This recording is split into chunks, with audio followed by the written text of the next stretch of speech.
Mu kusaba kwa Lancha olunaku olwaliro okubadde ku Canaan Land, omusumba Luzias Bujingo agambye nti buli kye tukola ku nsi kuno kirina okugulumiza Katonda. Tewali yatondebwa nga tuwali bigambo ebimufaako ebirungi ebiteekwa okutuukirizibwa. Katonda yakutonda, pulaane ze ennungi zirabikire ku ggwe. Bw'aba ayagala kuba na bizimbe bingi mu kibuga, atonda omuntu n'amuwa ettaka n'amuwa obusobozi obuzimba ebizimbe ebyo. Bw'aba ayagala kusomesa bantu, atonda omuntu n'amuwa ssente n'atandika essomero. Na buli kye tukola ku nsi tukikola nga kyakugulumiza Katonda.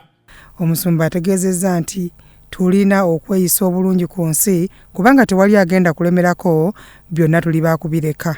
Katonda akwesigisa ebintu bye, n'okola byonna bye yakutonda okukola, n'omala n'ozaayo accountability. Tujja bwereere, tuddayo bwereere, naye tetulekaawo bwereere. N'olwekyo teweeraliikirira bw'onookola paati yo. Era Setaani alumba famire ng'agiranga ekintu eki si ye yagitandika.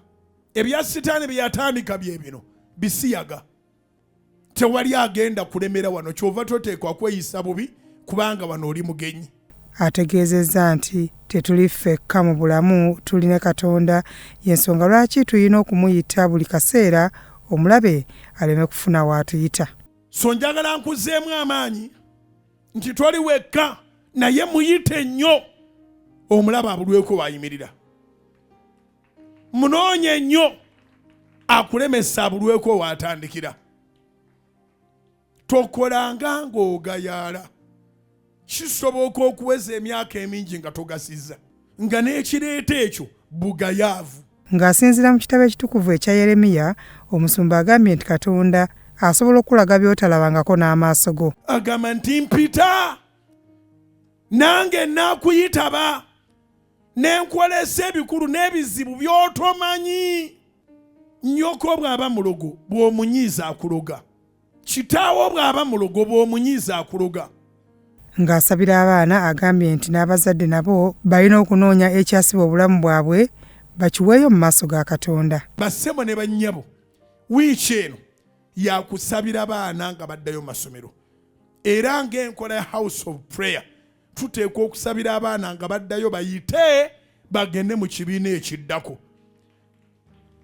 Kubira Mukama engalo ez'amaanyi. Tuteekwa okusabira abaana bayite bagende mu kibiina ekiddako. Naye waliwo ate gwe ekyakusibira mu kibiina ky'olimu.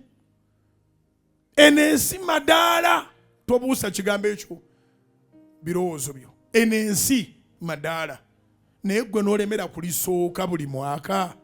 Tulina omuyita ffenna, naye okusinga yesiba ku muntu ogwo. Katonda ayagala omwoyo gumu bwe gulokoka abalala batereera.